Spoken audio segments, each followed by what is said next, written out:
El olor a cuero caro y traición llenaba la sala. Ciro estaba sentado en una silla de caoba que valía más que todo lo que le quedaba en la cuenta bancaria. No se movió, no parpadeó, mantuvo la vista clavada en el centro de la mesa del notario. Frente a él, don Anselmo leía el testamento con una voz monótona y cansada. El notario no levantaba la mirada de los folios. Sabía que lo que estaba haciendo era legal, pero también sabía que era una ejecución. A la derecha de Ciro estaba Borja, su primo mayor. Borja llevaba un traje a medida de color gris marengo y una camisa de hilo impecable. Mientras el notario hablaba, Borja levantó ligeramente el brazo izquierdo. La manga del traje se deslizó hacia atrás, revelando un reloj Hublot de oro rosa. Borja lo miró con una media sonrisa, fingiendo aburrimiento. El reloj costaba más que la vida entera de muchos hombres. Borja lo consultaba no para saber la hora, sino para demostrar que su tiempo era demasiado valioso para desperdiciarlo allí. Don Anselmo carraspeó y continuó leyendo la división de los bienes de don Pelayo. El abuelo de ambos había muerto hacía meses.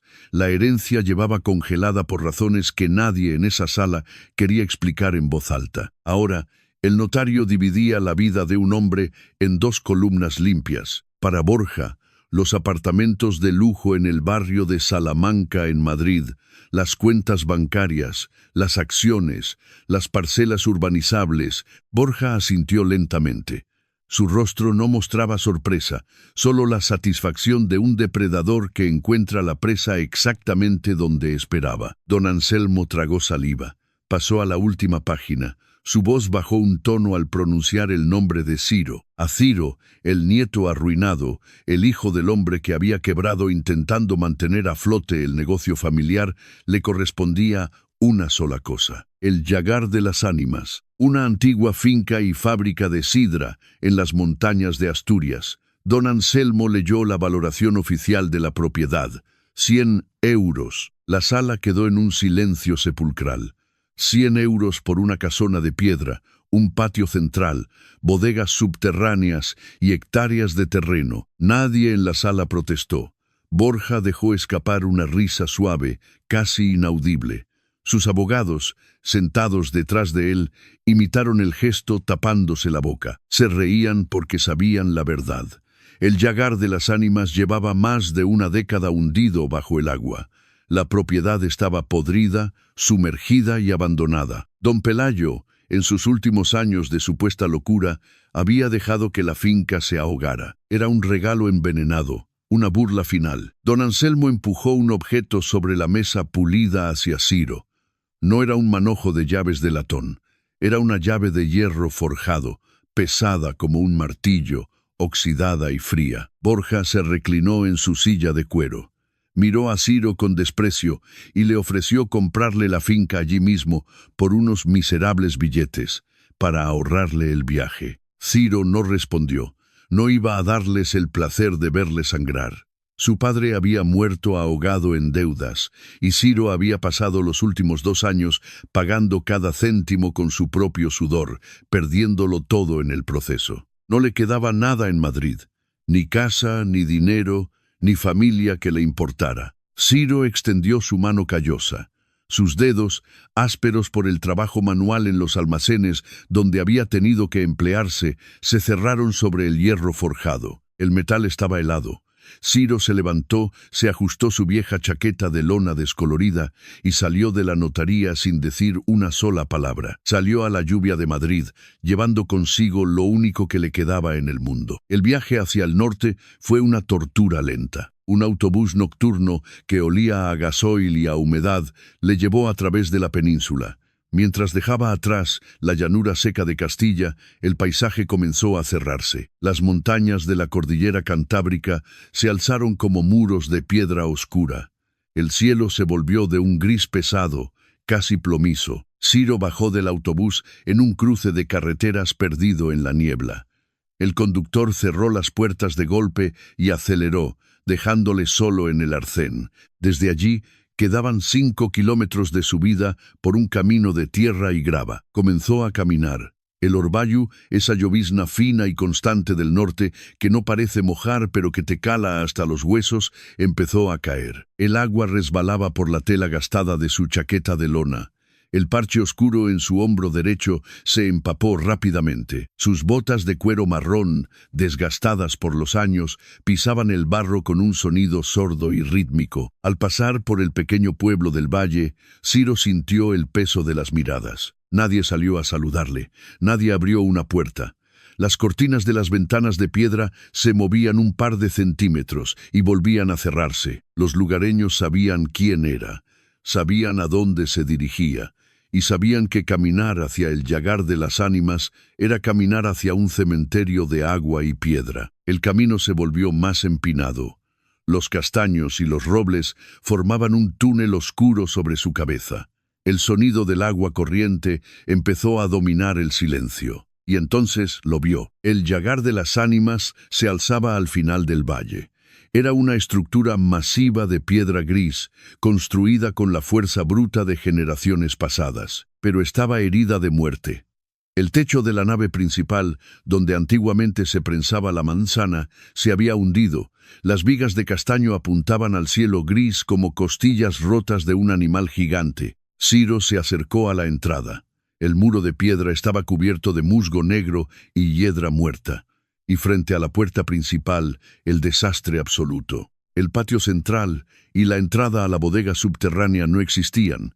Eran un lago de aguas negras y estancadas. Más de 1 metro de agua oscura cubría el suelo adoquinado. El agua lamía los escalones de piedra de la entrada principal, como si la tierra hubiera decidido tragarse la casa lentamente. El olor le golpeó como un puñetazo. Piedra húmeda, podredumbre profunda, manzanas fermentadas hasta convertirse en veneno y un rastro metálico a hierro viejo. No había otro camino. Ciro apretó los dientes y dio un paso hacia el agua. El frío le cortó la respiración. El agua negra le cubrió las botas, luego las rodillas, hasta llegarle a los muslos. Avanzó arrastrando las piernas, sintiendo el lodo espeso bajo sus pies. Llegó a la gran puerta de madera de roble. Estaba hinchada por la humedad, negra de putrefacción en la base. Sacó la pesada llave de hierro forjado del bolsillo de su chaqueta empapada. La introdujo en la cerradura oxidada. Tiró con fuerza. El mecanismo crujió, resistiéndose.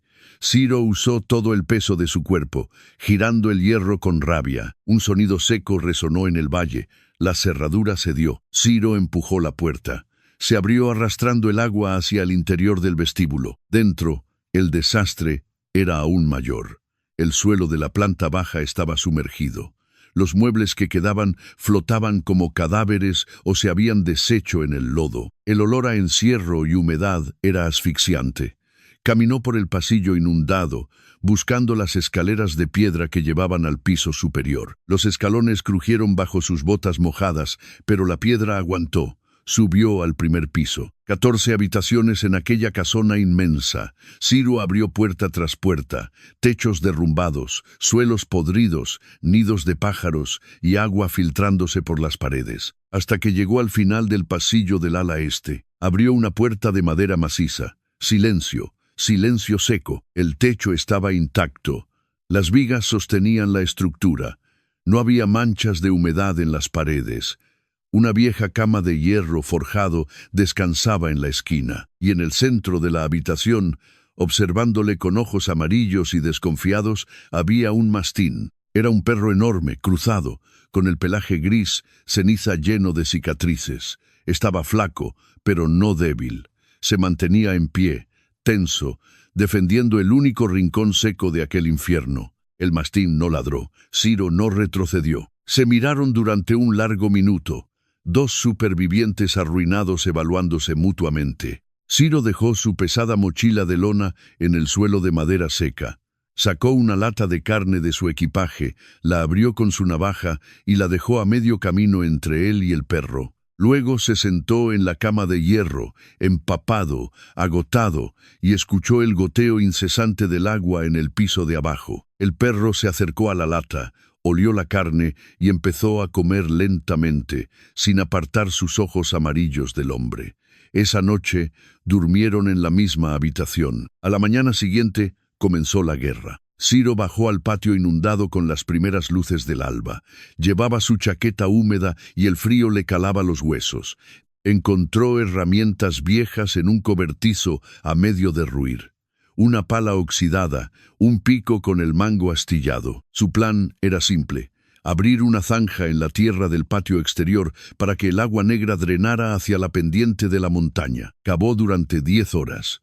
El barro era denso, arcilloso, pesado como el plomo. Cada palada requería un esfuerzo brutal. Le salieron ampollas en las palmas de las manos. Las ampollas se rompieron, mezclando sangre con lodo, pero Ciro no se detuvo. Su respiración formaba nubes de vapor en el aire helado. Al final del día, había logrado abrir un canal estrecho. Se apoyó en el mango de la pala, jadeando, esperando ver el agua retroceder. Pero el agua no bajó. La zanja se llenó en segundos, y el nivel del lago Negro frente a la casa permaneció exactamente igual. El agua empujaba desde abajo. No venía de la lluvia, venía de las entrañas de la tierra. Ciro tiró la pala al barro. Estaba luchando contra la montaña entera. Los días siguientes fueron una rutina de dolor y frustración. Ciro calculó sus provisiones. Tenía dinero para 3 semanas de comida enlatada. Nada más. No había electricidad. No había calefacción. Bebía agua de un pozo antiguo en la parte alta de la finca que milagrosamente seguía limpio. El 4.º día, bajó al pueblo a comprar pan y unas latas de fabada. El tendero le cobró sin mirarle a los ojos, entregándole el cambio sobre el mostrador para no rozar sus manos llenas de costras. Al volver al yagar, encontró una carta clavada en la puerta de madera. El sobre era grueso, de papel caro. La letra de Borja. Ciro la abrió con los dedos manchados de barro.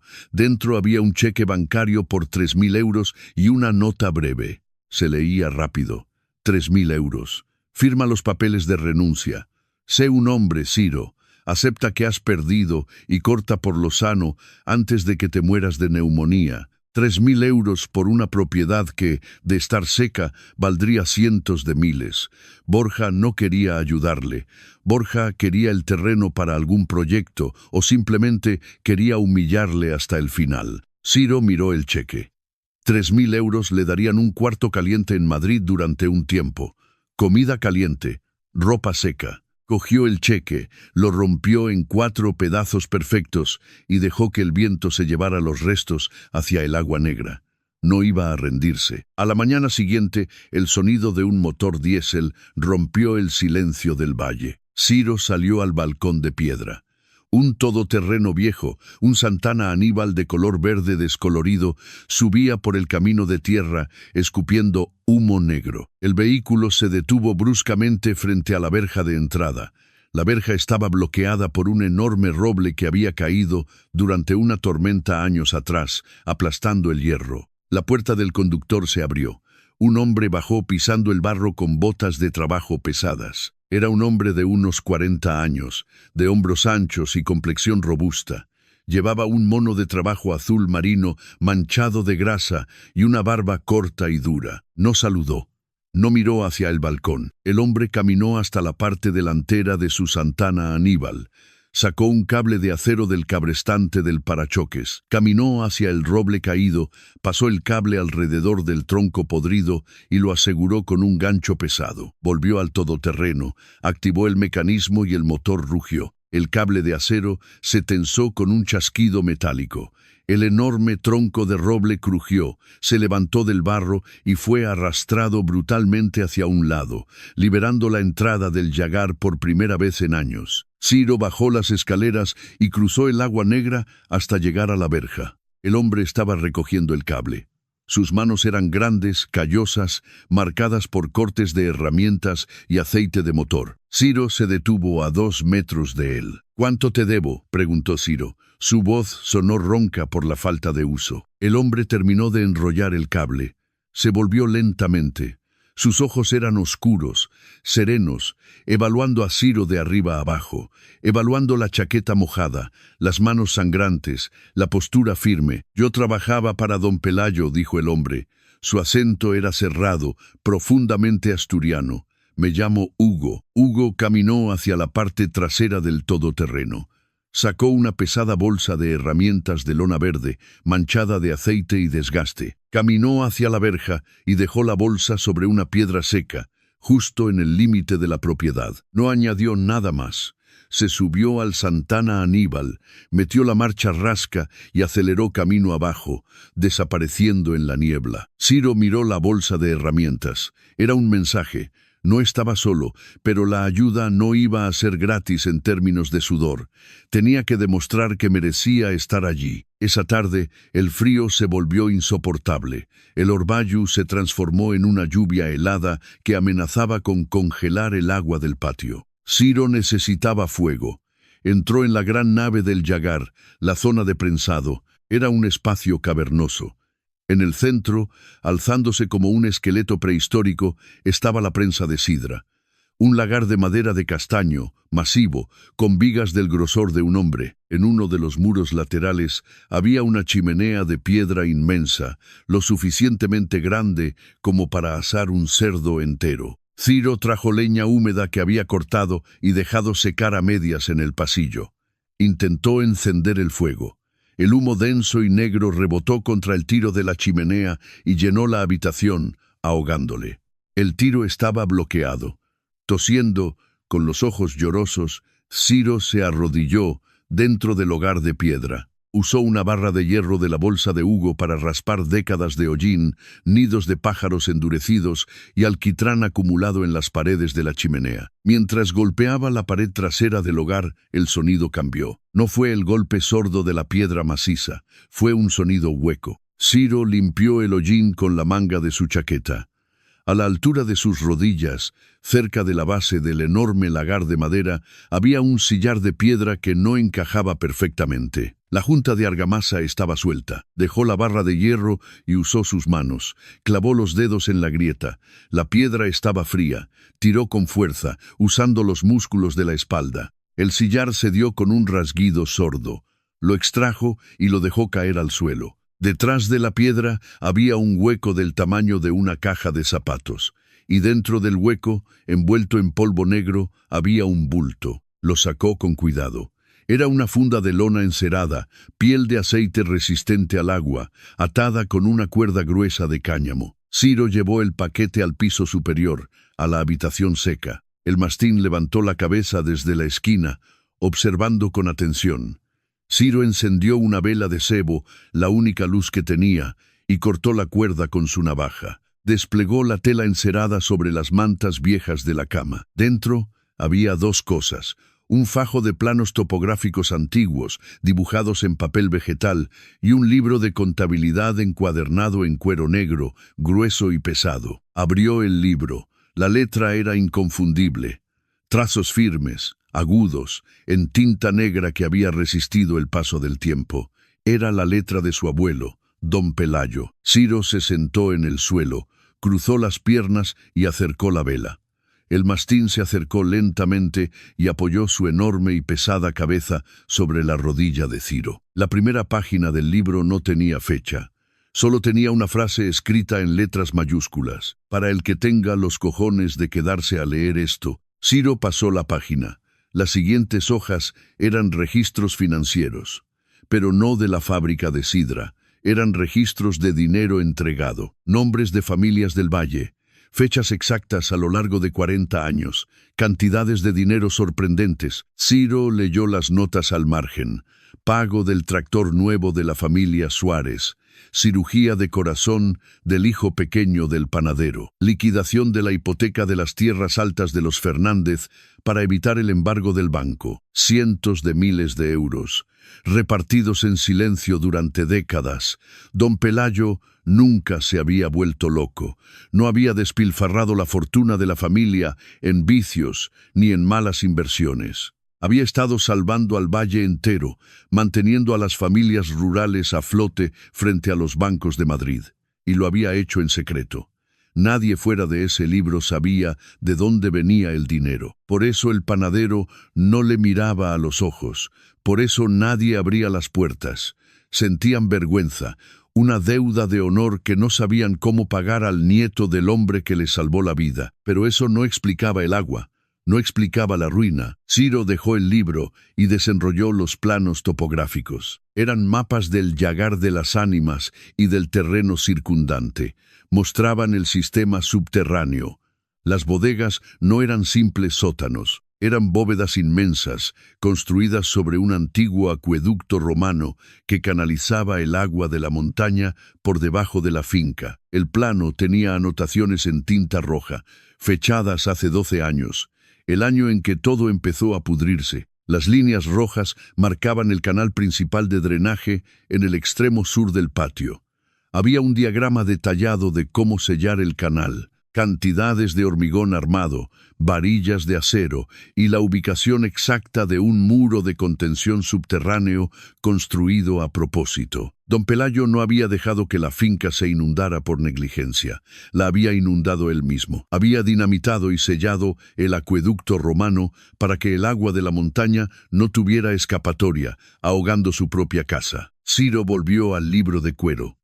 Buscó la última entrada. Estaba escrita con pulso tembloroso, pero con una claridad absoluta. El agua es el candado. Si mi sangre es débil, venderá por miseria, y el ladrón comprará fango. Si mi sangre es fuerte, vaciará la montaña y encontrará la verdad. Ciro cerró el libro de golpe. El sonido resonó en la habitación vacía. Se levantó, caminó hacia la ventana y miró a través del cristal sucio. La noche era absoluta.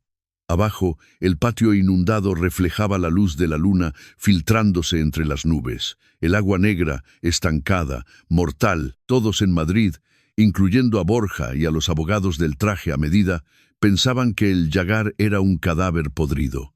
Un error que valía 100 euros, pero no era una ruina. Era una caja fuerte del tamaño de una montaña, una fortaleza diseñada para alejar a los débiles y a los codiciosos. Ciro sintió que el aire entraba en sus pulmones por primera vez en años. La humillación de la quiebra, las deudas de su padre, las risas de Borja en la notaría, todo desapareció, arrastrado por una marea de rabia fría y claridad absoluta. No iba a huir. Iba a reventar aquel candado de agua. A la mañana siguiente, el cielo seguía escupiendo orbayú. Ciro bajó al patio exterior.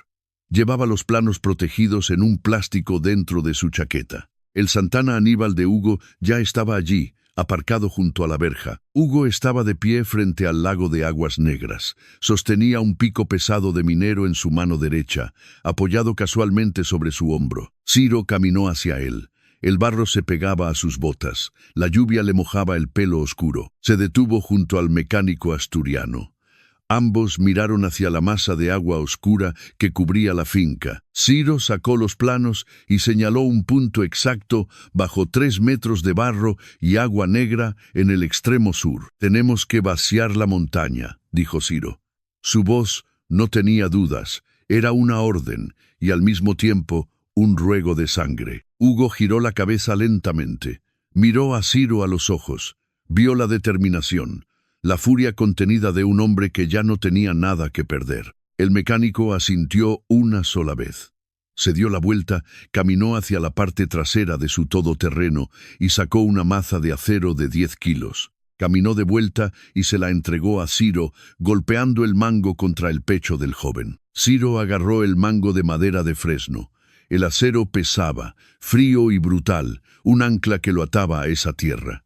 No hubo más palabras, no hacían falta. Hugo se dio la vuelta, agarró su propio pico de la caja del todoterreno y caminó hacia el borde del agua negra. El mastín gris, que había bajado desde la habitación seca, se sentó en el barro. Observaba a los dos hombres con la misma quietud de las estatuas de piedra que custodiaban el valle. Comenzó el trabajo, y con él comenzó la purga. El plano topográfico de Don Pelayo marcaba el punto exacto bajo 3 metros de fango, escombros y agua estancada. El canal de drenaje original, un acueducto de la época romana que cruzaba las entrañas del Yagar de las Ánimas. Para llegar a él, tenían que romper la costra de la montaña. Trabajaron bajo el orbayú incesante. La llovizna helada de Asturias se mezclaba con el sudor que les empapaba las camisas. Ciro golpeaba la tierra con la maza para aflojar las rocas, y Hugo usaba el pico para arrancar los pedazos. Luego, ambos usaban palas para sacar el lodo espeso y pesado como el plomo. No hablaban. El esfuerzo físico absoluto no deja espacio para la conversación. El sonido del acero contra la piedra resonaba en el valle, un latido metálico que anunciaba a todos que el Yagar había despertado. Las manos de Ciro, que ya estaban llenas de ampollas, empezaron a sangrar el segundo día. La sangre se mezclaba con el barro en el mango de la maza. No se detuvo. El dolor físico era un alivio comparado con la asfixia mental de las deudas en Madrid. Cada golpe era un ajuste de cuentas. Cada roca extraída era un pedazo de su dignidad recuperada. Hugo trabajaba a su lado con la precisión de una máquina antigua. El mecánico no mostraba fatiga. Su respiración era rítmica. A veces, cuando la masa de Ciro resbalaba por el cansancio, Hugo simplemente clavaba su pala en la tierra y esperaba, sin juzgar, hasta que el joven recuperaba el aliento. Era un respeto forjado en el barro. El respeto de los hombres que saben que las palabras son baratas y que solo el trabajo duro demuestra quién eres realmente. El tercer día, el pueblo empezó a responder. Ciro llegó al patio al amanecer, con los músculos de la espalda ardiendo y las manos vendadas con trapos viejos. Sobre el muro bajo de piedra que rodeaba la entrada, encontró un bulto envuelto en tela blanca. Lo abrió. Era una hogaza grande de pan de escanda, recién horneada, y un trozo de queso de cabra curado. El calor del pan aún empañaba la tela. Hugo llegó poco después en su Santana Aníbal. Vio el pan, asintió levemente y sacó su termo de café negro. A mediodía, un tractor viejo bajó por el camino de tierra. Lo conducía un hombre mayor, con la cara curtida por el sol y el viento. El hombre no dijo nada. Maniobró el tractor, levantó el remolque y descargó 1 metro cúbico de leña de roble seca y cortada a medida junto a la puerta principal. Luego metió la marcha y se fue por donde había venido. Eran pagos, deudas de honor. El panadero, cuyo hijo había sido operado gracias al dinero secreto de don Pelayo. El granjero que no perdió sus tierras por los pagos del viejo. Nadie iba a pedir disculpas por haberle dado la espalda a Ciro el primer día. En estas montañas, el perdón no se pide con palabras. Se demuestra devolviendo lo que se debe cuando el heredero demuestra que es digno de recibirlo. El quinto día de excavación, a 3 metros de profundidad, el pico de Hugo golpeó algo que no era roca natural. El sonido fue un chasquido sordo, artificial. Hugo limpió el barro con las manos enguantadas. Debajo de la suciedad negra apareció una superficie plana y gris, hormigón armado. Ciro bajó a la zanja. Tocó la losa. Estaba fría y dura como el hierro. Don Pelayo había hecho un trabajo impecable. 12 años atrás, había vertido toneladas de hormigón especial para sellar el antiguo canal romano, asegurándose de que el agua subterránea inundara las bodegas y el patio. Había creado una bóveda de agua para ocultar su verdadero legado. Hugo le tendió un cincel de acero templado a Ciro y agarró una masa pesada. «Toca llamar a la puerta», dijo el mecánico. Fueron 6 horas de castigo brutal. Ciro sostenía el cincel con ambas manos, manteniendo el ángulo exacto que Hugo le indicaba. Hugo golpeaba con la masa. Un error de cálculo, 1 milímetro de desviación, y la masa destrozaría las manos de Ciro. Pero Ciro no apartó la vista. Confiaba en el hombre que tenía delante más de lo que había confiado en su propia familia. Golpe tras golpe, el hormigón resistía. Estaba mezclado con resinas endurecedoras, un material pensado para resistir siglos. El sol se puso. Encendieron los faros del todoterreno para iluminar la zanja. Cerca de la medianoche, tras un impacto seco y ensordecedor, el cincel penetró de golpe. Una grieta del grosor de un cabello apareció en la superficie gris. Luego, otra. El sonido cambió. Ya no era el golpe contra algo sólido, era el crujido de algo que se rinde. Hugo levantó la mano. Ambos retrocedieron. La presión del agua acumulada durante 12 años hizo el resto. Con un estallido sordo, la losa de hormigón se fracturó en 3 pedazos masivos. El agua negra del patio se precipitó hacia la grieta con la furia de un animal liberado. Un remolino oscuro se formó en el centro de la zanja, tragando lodo, ramas y años de podredumbre. El rugido del agua cayendo por el canal romano hacia las profundidades de la montaña era ensordecedor. Ciro y Hugo salieron de la zanja y se sentaron en el barro, cubiertos de suciedad hasta las cejas. Observaron cómo el lago negro que había ahogado al llagar de las ánimas empezaba a desaparecer. Tardó 4 días en vaciarse por completo. El agua retrocedió centímetro a centímetro, revelando la verdadera magnitud de la propiedad. El barro cubría el suelo del patio, pero debajo se adivinaban los grandes adoquines de piedra tallada. Y en la base del edificio principal, donde antes solo había agua oscura, emergió la entrada a la bodega subterránea. Era un arco de medio punto perfecto, construido con sillares gigantescos, una obra de ingeniería romana que había sobrevivido a imperios y guerras. El arco estaba cerrado por unas enormes puertas dobles de roble macizo, reforzadas con bandas de hierro forjado. Las puertas estaban manchadas por el agua, pero intactas. La madera antigua, tratada con aceites naturales, no se había podrido. En el centro de las puertas, un candado de hierro del tamaño de un puño humano. Ciro se acercó. Sus botas chapoteaban en el fango restante. Metió la mano en el bolsillo de su chaqueta de lona, que ahora estaba rígida por el barro seco. Sacó la llave de hierro forjado, la misma llave que el notario don Anselmo le había entregado en Madrid con una sonrisa de lástima. Borja se había reído de esa llave. Pensó que abría la puerta de un cementerio. Ciro introdujo la llave en el candado. El mecanismo estaba rígido, oxidado por fuera, pero engrasado por dentro. Don Pelayo lo había preparado para aguantar la inmersión. Giró la llave, el hierro crujió, los engranajes internos encajaron y el candado se abrió con un golpe seco. Ciro retiró la cadena. Miró a Hugo, que estaba de pie unos pasos atrás, con los brazos cruzados y una expresión de solemne respeto. Ambos hombres empujaron las puertas de roble. El aire que salió de las profundidades no olía a podredumbre ni a humedad. Olía a frío. Olía a piedra seca, a madera vieja y a algo dulce, profundo y embriagador. Olía a sidra perfecta. El diseño del acueducto romano y la estructura de la bóveda habían creado una cámara de aire sellada. Mientras el patio y los pasillos superiores se inundaban, la gran bodega subterránea se había mantenido seca, protegida por las leyes de la física y la presión del aire. Ciro encendió una linterna que Hugo le había prestado. El haz de luz cortó la oscuridad. Lo que vio le dejó sin aliento. La bóveda era del tamaño de una catedral subterránea.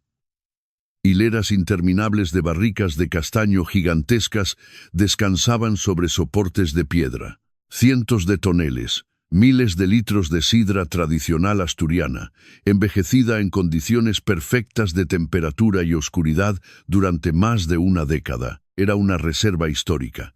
Una cosecha mítica que cualquier restaurante de lujo o coleccionista pagaría a precio de oro. Cientos de miles de euros en líquido ambarino guardados en silencio bajo el barro. Pero las barricas no eran el verdadero tesoro. En el centro de la sala, sobre un pedestal de piedra tallada, había una caja de seguridad de acero inoxidable, sellada herméticamente. Ciro caminó hacia ella. Sus pasos resonaban en la inmensidad de la bóveda. Abrió los cierres a presión de la caja. Dentro, envueltos en plástico protector, había documentos legales, papeles gruesos, oficiales, con el sello del registro de la propiedad. Ciro los sacó y los iluminó con la linterna. El primer documento era un testamento hológrafo. En la ley española, un testamento escrito enteramente del puño y letra del testador, fechado y firmado, tiene validez legal absoluta, superando cualquier documento notarial anterior si se presenta ante un juez. La letra de don Pelayo era clara y firme. Dejo la totalidad de mis bienes, sin excepción, al único heredero que tenga la sangre, la espalda y el coraje para drenar el agua de mi casa. Dejo el llagar de las ánimas a mi nieto Ciro, pero eso no era todo. Debajo del testamento estaban las escrituras originales de las tierras. Ciro leyó las coordenadas y los límites de la propiedad. Su respiración se detuvo por un segundo. Borja siempre había afirmado que el Llagar era solo la casa en ruinas y el patio. Borja aseguraba que las 500 hectáreas de bosque maderero que rodeaban el valle pertenecían a su propia herencia, separadas del Llagar décadas atrás. Borja llevaba años talando esos bosques de roble y castaño. Llevaba años alquilando los terrenos a corporaciones madereras y empresas energéticas. Había construido su imperio de Madrid con el dinero de esos árboles. Las escrituras que Ciro tenía en las manos, selladas y registradas antes de la muerte de Pelayo, demostraban que los bosques nunca se habían separado de la finca principal. Las 500 hectáreas de madera noble pertenecían al Llagar.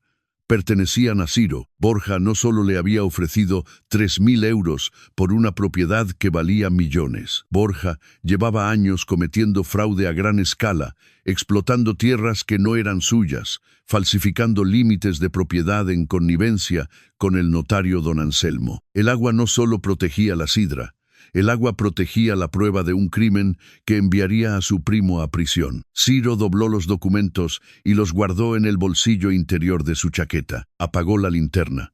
En la oscuridad total de la bóveda, rodeado de la obra maestra de su abuelo, Ciro sonrió por primera vez en años. Una sonrisa fría, dura, desprovista de cualquier piedad. Borja llegó 2 semanas después. Los rumores en los pueblos vecinos viajan rápido, y el eco de que el Llagar de las Ánimas había resurgido del barro llegó hasta los despachos de Madrid. Un todoterreno alemán de lujo, negro y brillante, subió por el camino de tierra. Sus grandes neumáticos de perfil bajo resbalaban torpemente en el barro asturiano. El vehículo se detuvo frente a la verja abierta. Borja bajó del asiento del conductor. Llevaba un abrigo de cachemira sobre un traje a medida y zapatos de cuero italiano que se hundieron instantáneamente en el fango. Por la puerta del copiloto bajó don Anselmo. El viejo notario parecía agotado, sosteniendo un maletín de cuero con manos temblorosas. Habían venido a presionar, a forzar a Ciro a firmar la venta antes de que descubriera el verdadero valor de la finca limpia. Ciro los estaba esperando. No estaba en el barro. Estaba de pie en la puerta principal de la casa, apoyado en el marco de piedra. Llevaba botas de trabajo limpias, unos vaqueros resistentes y una camisa de franela oscura.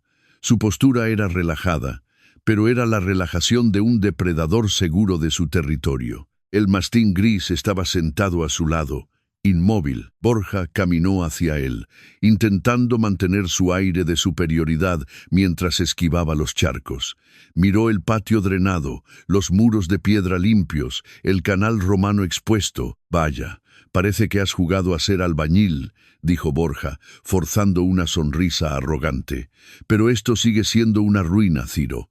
He traído a don Anselmo para hacerte un favor. Te doy 5.000 euros hoy, en efectivo, y te vas de aquí antes de que te caiga el techo encima». Ciro no respondió de inmediato. Se apartó de la puerta y con un gesto de la cabeza les indicó que entraran. «Pasen a mi casa», dijo Ciro. Su voz era grave, tranquila, sin una gota del miedo que Borja esperaba escuchar. Borja frunció el ceño, pero entró, seguido por el notario. La gran sala de prensado había sido limpiada. La enorme prensa de madera de castaño estaba libre de hollín. En el centro de la sala, Ciro había colocado una mesa de roble macizo y 3 sillas rústicas. Una botella de sidra oscura, sin etiqueta, descansaba sobre la madera junto a 3 vasos de cristal grueso. Ciro se sentó en la cabecera. No les ofreció bebida. Borja se quedó de pie, incómodo en aquel entorno primitivo. Consultó su reloj Hublot de oro rosa. El tic-tac metálico resonaba en el silencio de la sala. «No tengo todo el día, Ciro. Firma los papeles de renuncia». Ciro metió la mano en su chaqueta. Sacó una carpeta de plástico y deslizó 2 documentos sobre la mesa de roble hacia donde estaba el notario. «Léelos». Anselmo, ordenó Ciro. El uso del nombre de pila, sin el trato de don, hizo que el notario parpadeara. Anselmo abrió la carpeta. Sus ojos recorrieron la primera página. El testamento hológrafo. Reconoció la letra de don Pelayo al instante, vio la fecha, posterior a todos los documentos falsificados que él mismo había redactado para Borja. El color abandonó el rostro del notario. Su piel se volvió de un tono gris ceniza. Pasó a la segunda página. Las escrituras originales de las 500 hectáreas de bosque. Los planos catastrales sellados por el Estado. Anselmo soltó los papeles como si estuvieran ardiendo. Miró a Borja con terror absoluto. «¿Qué es eso?», exigió Borja, perdiendo la compostura por primera vez. «Es tu ruina», respondió Ciro suavemente. Ciro se reclinó en la silla. Sus ojos se clavaron en los de su primo. «El testamento hológrafo de Pelayo me nombra heredero universal. Y las escrituras prueban que llevas 7 años talando árboles en mi propiedad, firmando contratos de arrendamiento sobre tierras que no te pertenecen y usando documentos notariales fraudulentos para encubrirlo». Borja intentó reír, pero el sonido se ahogó en su garganta. Miró a Anselmo buscando apoyo, pero el notario estaba paralizado. Anselmo sabía que si esos papeles llegaban a un juez, él perdería su licencia y terminaría en la cárcel por falsedad documental. «Esto es una farsa», escupió Borja, aunque su voz temblaba. «Esos papeles son falsos. Te hundiré en juicios, Ciro. Te aplastaré con abogados. No tienes dinero para pelear contra mí. Tengo una bodega subterránea llena de la mejor sidra de Asturias, envejecida 12 años, dijo Ciro, señalando el suelo bajo sus pies. Solo con la venta del primer lote puedo pagar al bufete de abogados más despiadado de Madrid para que te quite hasta ese reloj ridículo que llevas en la muñeca. La sala quedó en un silencio sepulcral. El reloj Hublot seguía haciendo tic-tac en la muñeca de Borja, pero ya no sonaba a superioridad. Sonaba a una cuenta atrás. Borja comprendió en ese instante que había perdido. El chico asustado y quebrado de la Notaría de Madrid ya no existía. Frente a él había un hombre forjado en piedra, barro y trabajo duro, un hombre al que no podía intimidar ni comprar. «Tienes exactamente 30 segundos para salir de mi casa y de mis tierras», dijo Ciro. Su voz era fría como el acero del cincel. «Si vuelvo a ver tu coche en mi camino, no llamaré a mis abogados. Llamaré a la Guardia Civil por allanamiento y luego le soltaré la cadena al perro». Borja abrió la boca para decir algo, alguna amenaza final para salvar su orgullo. Pero miró los ojos de Ciro, miró la compostura de aquel hombre y supo que las palabras no le servirían de nada. Se dio la vuelta, con los hombros hundidos, y caminó hacia la salida. Sus zapatos italianos dejaron un rastro de barro en el suelo limpio. Don Anselmo recogió su maletín a trompicones y salió corriendo detrás de él, tropezando con el marco de la puerta en su prisa por escapar. Ciro no se levantó para verlos irse. Escuchó el motor del todoterreno alemán arrancar con desesperación, derrapando en la grava mientras huía valle abajo, alejándose para siempre. Ciro se sirvió un vaso de sidra. El líquido ambarino brillaba a la luz de la ventana. Lo levantó en un brindis silencioso hacia la vieja prensa de castaño, hacia la memoria de don Pelayo. Bebió. Era el sabor de la victoria. Un año después, el valle estaba teñido con los colores del otoño. El olor a humo de leña y a manzanas frescas llenaba el aire frío de la mañana. El llagar de las ánimas estaba vivo. No había sido restaurado para parecer un palacio moderno. Ciro había dejado las cicatrices en la piedra. Las marcas oscuras, donde el agua negra había ahogado los muros, seguían allí como medallas de guerra. El techo de la nave principal había sido reconstruido con vigas nuevas de roble de sus propios bosques, cortadas legalmente y con respeto. El patio estaba limpio, el canal romano fluía libremente, llevando agua cristalina hacia el río. En el cobertizo exterior, Hugo estaba inclinado sobre el motor de un tractor nuevo. El mecánico tenía las manos llenas de grasa, ajustando una correa de distribución. Ciro estaba a su lado, sosteniendo una llave inglesa, vestido con su vieja chaqueta de lona. El parche en el hombro seguía allí. No la había tirado. Era un recordatorio de quién era y de dónde venía. El mastín, ahora fuerte y con el pelaje brillante, levantó la cabeza y emitió un gruñido bajo. Un joven caminaba por la carretera de tierra hacia la verja abierta. Llevaba una mochila desgastada, zapatos que no estaban hechos para la montaña y una chaqueta demasiado fina para el clima del norte. Parecía perdido, agotado, masticado y escupido por alguna ciudad lejana que no le había dado ninguna oportunidad. El chico se detuvo frente a la entrada. Miró la inmensa casona de piedra, los tractores y a los dos hombres que lo observaban en silencio. Buscaba trabajo. No sabía si allí lo habría, pero no tenía otro lugar a donde ir. Hugo limpió sus manos con un trapo rojo y miró a Ciro, esperando su reacción. Ciro soltó la llave inglesa sobre la mesa de trabajo. Se limpió la grasa del pantalón. Recordó el frío. Recordó el agua negra. Recordó lo que significaba estar frente a una puerta cerrada sin nada en los bolsillos. Ciro caminó hacia la verja. No le preguntó al chico su nombre.